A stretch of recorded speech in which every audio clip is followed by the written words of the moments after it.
Hello, जय हिंद। धार्मिक चर्चाओं वाद विवादों के अनुसार आज हम जो सेशन लेके आए हैं वो धर्म की स्वतंत्रता के आधार पर संविधान हमको किस प्रकार से स्वतंत्र करता है, इन सारी बातों पर आज हम चर्चा करेंगे।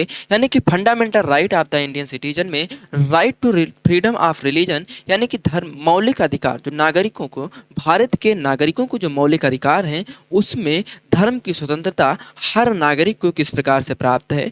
जैसे यहाँ पर देखे होंगे सारे लोग अपने धर्म का प्रचार प्रसार करते हैं तो सरकार उनको जुलूस निकालने के लिए क्यों नहीं मना करती है। इन सारी बातों पर आज हम चर्चा करेंगे।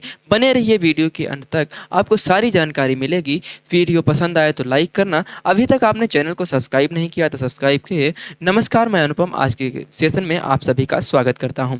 देखिए, अगर हम यहाँ पर बात करें कि धार्मिक स्वतंत्रता किस अनुच्छेद में दी गई है तो आर्टिकल 25 से 28 के मध्य जितने भी आर्टिकल हैं तो वहाँ पर क्या किया गया है, वहाँ पर धार्मिक चर्चाओं के बारे में बात की गई है। ठीक, तो यहाँ से 25 से 28 के मध्य जितने भी आर्टिकल हैं उसमें जो धार्मिक चर्चाओं के बारे में बात की गई है। अच्छा, एक नज़र अगर हम डालें कि फंडामेंटल राइट पर, तो फंडामेंटल राइट जो हैं ये कहाँ से लिए गए हैं, तो ये अमेरिका के संविधान से लिए गए हैं। कहाँ से लिए गए हैं? अमेरिका से लिए गए हैं। और ये जो हैं इनको संविधान का मैग्ना कार्टा भी कहा जाता है। और ये भाग 3 में, किस में है? भाग 3 में है। और कहाँ से कहाँ तक हैं? तो 12 से 35 तक जो अनुच्छेद हैं उसमें पाया जाता है। ठीक, तो इतनी बात ध्यान रखना कि अगर कोई पूछे कि ये कहाँ से लिए गए हैं तो ये अमेरिका से लिए गए हैं। इनको संविधान का मैग्ना कार्टा कहा जाता है। ये जो संविधान है उसमें भाग जो है 3 में दिया गया है और ये अनुच्छेद 12 से 35 के मध्य में पाए जाते हैं। ठीक, मतलब पाए जाने का मतलब ये है कि अनुच्छेद 12 से 35 तक हमें मौलिक अधिकारों के बारे में बात करता है संविधान, हमारे फंडामेंटल राइट के बारे में बात करता है संविधान। ठीक, तो इतनी बात क्लियर हुई। तो अब आपसे पूछे कोई कि फंडामेंटल राइट जो हैं ये कहाँ से लिए गए हैं, तो अमेरिका से लिए गए हैं। इनको मैग्ना कार्टा संविधान का कहा जाता है। और संविधान के किस भाग में है, तो भाग 3 में है। यहाँ पर अनुच्छेद कहाँ से कहाँ तक है, तो 12 से 35 तक में है। ठीक, इतनी बात क्लियर हुई। आगे देखना, आज जो हम फाइनली बात करने वाले हैं तो सिर्फ और सिर्फ धार्मिक चर्चाओं पर बात करने वाले हैं। हम आज केवल बात करेंगे कि धर्म संबंधी स्वतंत्रता के बारे में, कि संविधान हमको धर्म संबंधी कैसे स्वतंत्र करता है। ठीक, तो यहाँ से अब आज हम फाइनली बात करेंगे आर्टिकल 25 के बारे में, यानी कि धार्मिक स्वतंत्रता के अंतर्गत आर्टिकल 25 जो है, अनुच्छेद 25 है, उसका डिस्कशन करेंगे। ठीक, देखना आर्टिकल 25 कहता क्या है हमसे। आर्टिकल 25 कहता है कि अंतःकरण की स्वतंत्रता और कोई भी धर्म को मानने की अबाध स्वतंत्रता तथा आप जिस धर्म को हैं उस धर्म का प्रचार प्रसार करने की स्वतंत्रता आपको संविधान देता है। तो किस आर्टिकल के तहत देता है, तो आर्टिकल 25 के अनुसार देता है। ठीक, तो देखिए फिर से याद करना, अंतःकरण और कोई भी धर्म को मानने की स्वतंत्रता तथा अपने धर्म का प्रचार प्रसार करने की स्वतंत्रता आर्टिकल 25 हमको देता है। ठीक, इतनी बात क्लियर हुई। तो अब यहाँ पर आर्टिकल 25 कैसे देता है इस पर हम बात करें। देखिए, अंतःकरण की स्वतंत्रता क्या होता है, तो अंतःकरण की स्वतंत्रता के अंतर्गत जैसे हिंदू धर्म में क्या हुआ, समझना।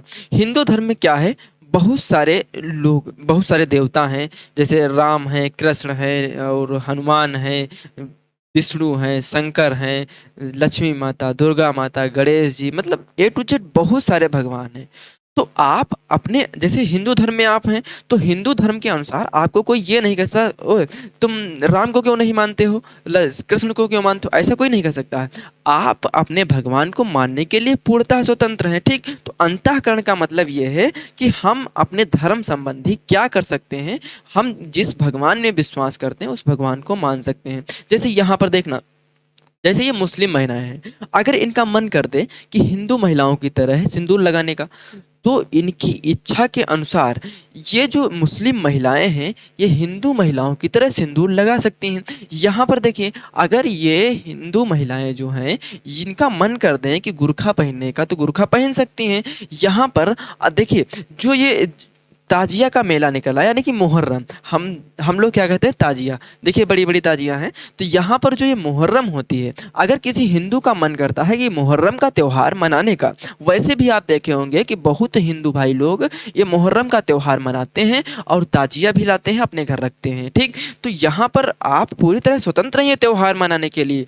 वैसे ही यहाँ पर जैसे किसी मुस्लिम भाई का मन करते रंग खेलने का, तो वो गमक के रंग खेल सकता है और खूब गुजिया खाए जाके वहाँ पर। तो मतलब कहने का ये है कि आप धर्म संबंधी जो भी प्रक्रियाएं होती हैं, आप अपनी इच्छा के अनुसार, अपने अंतःकरण के अनुसार मान सकते हैं। उसी के अनुसार आर्टिकल 25 के अनुसार ही यहाँ पर देखे होंगे जो ये सिख भाई लोग होते हैं, इनमें क्या होता है, कृपाण रखते हैं। वैसे अगर हम बात करें तो इन लोगों को 5 चीजें रखने की स्वतंत्रता है। कौन कौन सी? तो यहाँ पर देखे होंगे ये जो केस रखे हैं, केस के अनुसार कंघा, यहाँ पर कड़ा, और कचेरा, यहाँ पर कचेरा जो है यहाँ पर कच्छा, ठीक, और यहाँ पर कृपाण जो यहाँ पर इनके कमर में लगा देख पा रहे होंगे आप। ठीक, तो यहाँ से देखिए क्या रख सकते हैं, केस, कंघा, कड़ा, कच्छा और कृपाण जो इनके कमर में लगा। ठीक, इतनी बात क्लियर हुई। क्या क्या रख सकते हैं, मतलब सिखों को उनका कृपाण रखने की स्वतंत्रता संविधान का आर्टिकल 25 देता है।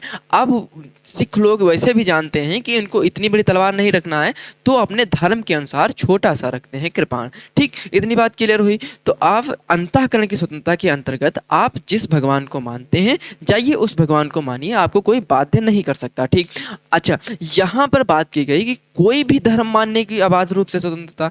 अब कोई भी धर्म मानने की अबाध रूप से स्वतंत्रता कैसे देता है संविधान? जैसे आप हिंदू हैं, तो आप हिंदू हैं, अगर आपका मन करने लगा कि हम मुस्लिम धर्म में चले जाएं, तो आप जाइए, स्वेच्छा से धर्म में जा सकते हैं, आप मुस्लिम धर्म को मान सकते हैं। अगर कोई मुस्लिम व्यक्ति है, अगर उसको हिंदू धर्म पसंद आ जाए, तो वो मुस्लिम धर्म से हिंदू धर्म में आ सकता है। कहने का मतलब ये है कि आप जिस धर्म में विश्वास करते हैं, उस धर्म को मानने की आपको अबाध रूप से स्वतंत्रता है। आप बौद्ध धर्म में विश्वास करते हैं, बौद्ध धर्म में जाइए। जैन धर्म में विश्वास करते हैं, जैन धर्म में जाइए। सिख धर्म में विश्वास करते हैं, सिख धर्म में जाइए। ईसाई धर्म में विश्वास करते हैं, ईसाई धर्म में जाइए। आपका नहीं मन करता है तो कोई भी धर्म मत मानिए। आपको कोई बाध्य नहीं कर सकता कि आप कोई धर्म क्यों नहीं मानते हैं। आपने का मन नहीं करता, नास्तिक बने रहिए, ईश्वर में विश्वास में। आपका मन करता है तो ईश्वर में विश्वास करें, मन नहीं करता तो ईश्वर में विश्वास ना करें, लेकिन आपको कोई बाध्य नहीं कर सकता। इतनी सी बात आपको ध्यान में रखना है कि हम जिस धर्म को चाहेंगे उस धर्म को मानेंगे,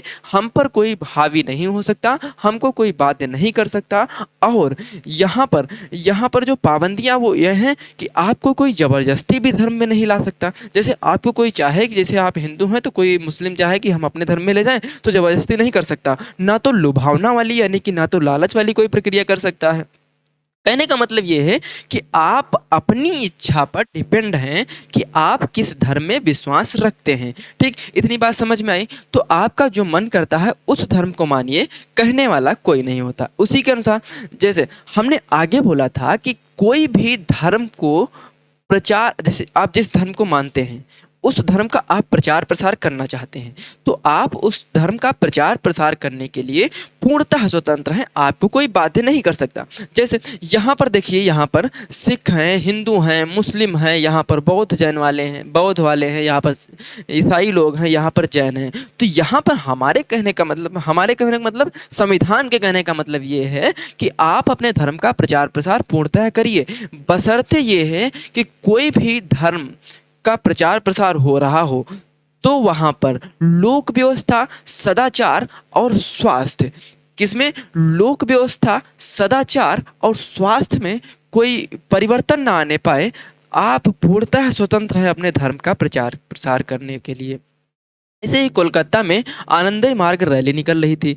वहाँ पर जैसे शैव धर्म के लोग क्या होते हैं, वहाँ पर कंकाल कपाट धारण करते, भभूत लगा के एक डरावना सब जो रैली निकालते हैं, उसके अनुसार सरकार ने देखा कि इसके अनुसार लोक व्यवस्था, स्वास्थ्य व्यवस्था बिगड़ने का डर है, तो सरकार ने साफ मना कर दिया कि भाई साहब आप अपनी रैली नहीं निकाल सकते हैं।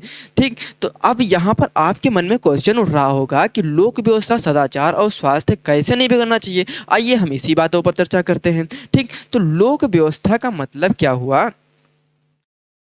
यहाँ पर देखिए, जैसे ये है लोक व्यवस्था का मतलब यह है, जैसे कानून, कोई भी कानून जितने भी कानून बने हैं वो जनता के हित के लिए बने हैं, यानी कि जनहित कल्याण के लिए ही बने हैं जितने भी कानून बने हैं। ठीक, तो अब क्योंकि यहाँ पर जैसे भारत देश जो है ये लोकतंत्रात्मक गणराज्य है, यहाँ की जनता सर्वोपरि मानी गई है।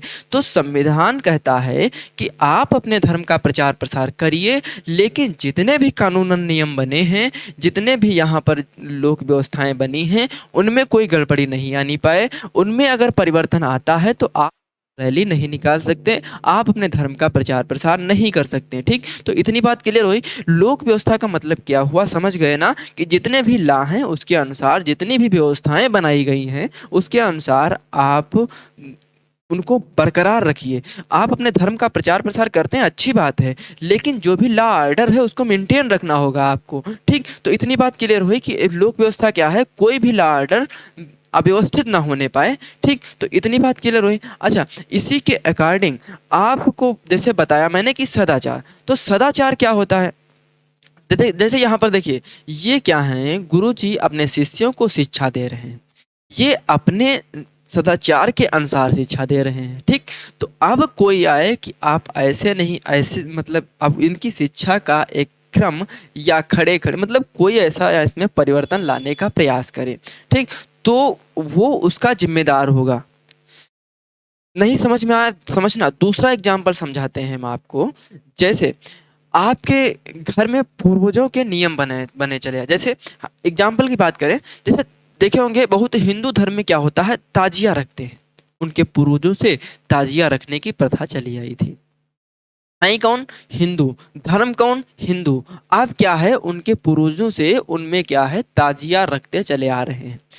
तो कोई हिंदू धर्म वाला व्यक्ति उनको इस बात के लिए बाध्य नहीं कर सकता कि भाई साहब आप ताजिया नहीं रख सकते, क्योंकि आप अपने धर्म का विरोध कर रहे हैं, आप हिंदू धर्म होते हुए भी ताजिया रखते हैं।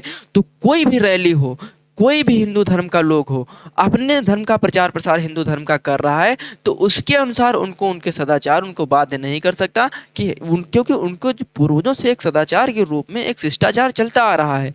अगर जैसे यहाँ पर जो निरंकारी लोग होते हैं वो क्या करते हैं, एक दूसरे के पैर छूते हैं। ठीक, तो वहां पर अब हिंदू धर्म में है, तो हिंदू धर्म में अगर उनको कोई बात नहीं कर सकता कि भाई साहब आप इनके पैर नहीं छू सकते हैं क्योंकि ये आपसे छोटे हैं। लेकिन निरंकार में क्या है, वो एक दूसरे के छोटा बड़ा नहीं देखते, एक दूसरे के पैर छूते हैं। ठीक, तो ये एक उनका सदाचार है, वो अपने धर्म के अनुसार करते हैं। कोई अन्य धर्म अपने धर्म का प्रचार प्रसार करे, लेकिन उन पर हावी नहीं हो सकता, उनको बाध्य नहीं कर सकता। इतनी सी बात क्लियर हुई, तो आप समझ पा रहे होंगे। अगर दूसरा एग्जाम्पल दें, जैसे एक हिंदू धर्म का व्यक्ति है, एक मुस्लिम धर्म का व्यक्ति है। अब हिंदू धर्म का व्यक्ति मुस्लिम धर्म के व्यक्ति से घनिष्ठ संबंध मित्रता का है, यानी कि मित्रता बहुत घनिष्ठ है।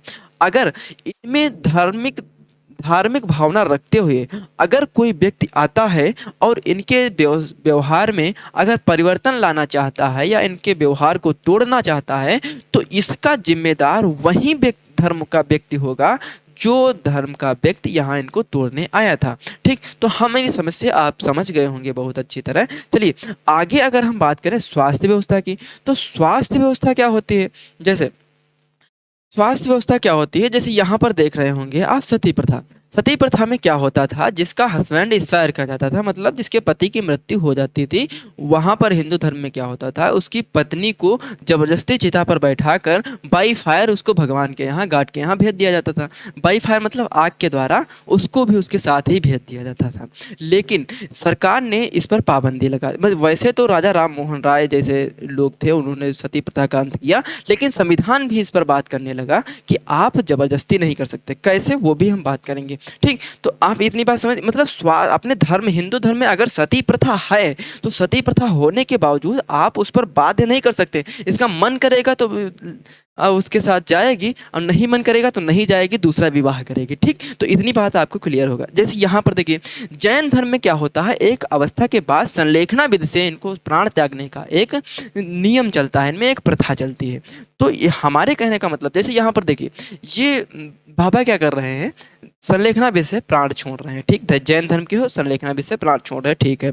इनके आसपास अन्य लोग भी बैठे हैं, ये भी जैन धर्म के हैं। अच्छा, इनमें किसी व्यक्ति का मन कर दे कि हम धर्म को मानते हैं, जैन धर्म को मानते हैं, बहुत अच्छी तरह मानते हैं, लेकिन हम अपने प्राण अपनी संलेखना विधि से नहीं छोड़ेंगे, मतलब अपने सांस रोक कर नहीं मरेंगे, हम भगवान के मारने पर ही मरेंगे, जो गाढ़ मृत्यु होती है उसके अनुसार।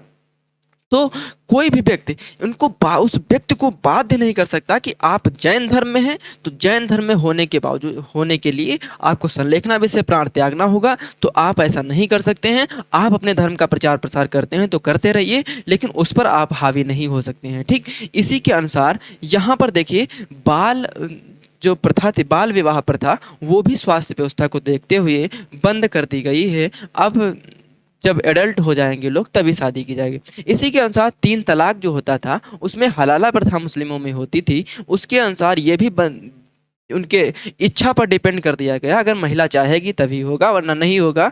मतलब आप अपने धर्म को मानिए, लेकिन आप अपने धर्म के अनुसार किसी पर हावी नहीं हो सकते, किसी पर जबरदस्ती नहीं कर सकते। ठीक, तो इतनी बातें क्लियर हुई कि यहाँ पर जो है लोक व्यवस्था, सदाचार और स्वास्थ्य पर फर्क नहीं पड़ना चाहिए। आप अपने धर्म का प्रचार प्रसार करते हैं तो करते रहिए, ऐसे कोई मतलब नहीं है। ठीक, तो इतनी बात क्लियर हुई कि आप जैसे सदाचार, लोक व्यवस्था, इन पर फर्क नहीं पड़ना चाहिए। आप अपने धर्म का प्रचार प्रसार कर सकते हैं जितना मन करे उतना, और यहाँ पर जिस धर्म को आप मानते हैं उस धर्म को मानिए, अंतःकरण के अनुसार आप जिस भगवान को मानते हैं उसको मानिए, आपको कोई बाध्य नहीं कर सकता। उसी के अनुसार हम आज बात कर रहे थे आर्टिकल 25 के बारे में, यानी कि आज हमने जो बात की है वो आर्टिकल 25 के बारे में पूर्णतः बात की है। आपको सेशन में पूरी जानकारी हो गई होगी कि आर्टिकल 25 क्या कहता है। आज के सेशन यहीं तक, बात करेंगे नेक्स्ट वीडियो में आर्टिकल 26 क्या कहता है धर्म संबंधी बातों में। आगे के आर्टिकलों को हम आगे वीडियो में बात करेंगे। वीडियो लंबा हो रहा है इसलिए आज हम केवल आर्टिकल 25 के बारे में चर्चा किए हैं। ये क्लास हर गवर्नमेंट एग्जाम के लिए लाभदायक है। अधिक से अगर क्लास में आपको सीखने को मिला, जैसे देखिए धार्मिक चर्चाएँ तो चल रही हैं, धार्मिक चर्चाओं के अनुसार आपको क्या करना है, उन्हीं धार्मिक चर्चाओं में घिरे नहीं रहना है, आपको पढ़ाई करना।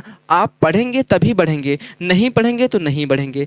इतना सी बात फिक्स रखिए, आप पढ़ेंगे तो बढ़ेंगे, नहीं पढ़ेंगे तो नहीं बढ़ेंगे। आप धार्मिक चर्चाओं में उलझे रहेंगे तो आपका एग्जाम कोई दूसरा देने नहीं आएगा। ठीक, एग्जाम आपको देना है। ठीक, तो यहाँ पर इसी धार्मिक चर्चाओं में हमको क्या पॉजिटिव विचार मिल रहे हैं, उन पॉजिटिव विचार से हमको एग्जामिनर क्वेश्चन कैसे बनाता है। जैसे प्रेजेंट टाइम क्वेश्चन बना रहा है एग्जामिनर, तो वो क्या करेगा, धार्मिक चर्चाएं चल रही हैं तो धार्मिक चर्चाओं के अनुसार उन्हीं पर क्वेश्चन बना सकता है। ठीक, तो ये आज की सेशन यहीं तक। सभी लोग स्वस्थ रहिए, मस्त रहिए, मुस्कुराते रहिए। चैनल को अभी तक सब्सक्राइब नहीं किया तो सब्सक्राइब करें। अपने सजेशन, अपने जो आपको कैसा लगा उसके लिए कमेंट करें। कमेंट में ज़रूर बताएं कि आपको आज का वीडियो कैसा लगा। नमस्कार, धन्यवाद।